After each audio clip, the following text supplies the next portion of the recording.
Cheese ramekins are a great brunch dish that you set up 2 hours to the night before. So if you know you have a busy morning coming up, you can go ahead and get this put together before you go to bed and then cook it up the next morning. But what is a cheese ramekin? Basically, it's like a fondue and a quiche had a baby. So we start by buttering both sides of a piece of white bread. I'm using Dave's Killer White. And then we get that pushed down into our ramekin. And then we're going to top that off with 3/4 of a cup of Swiss. Get that all jammed down in there. Now we're going to go ahead and mix up our egg mixture. It's 1 egg. Get that beat a little bit. A half cup of half and half.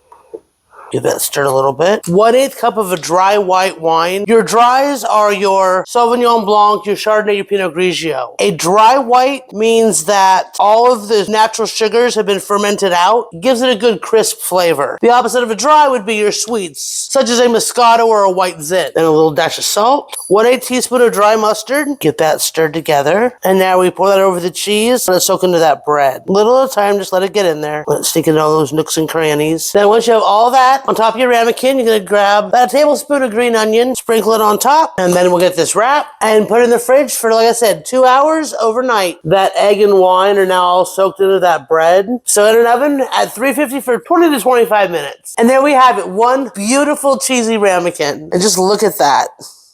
So much cheese. Like I said, it's like a fondue and a quiche had a baby. You can serve this with a nice green salad, maybe a baguette for dipping. But remember, cook for one, have some fun, waste none. The recipe's in the description, along with a link to my solo cook survival guide. And if you want to keep the kitchen cabinet, there's a link for that too. For more recipes like this one, check out this playlist. See you next time.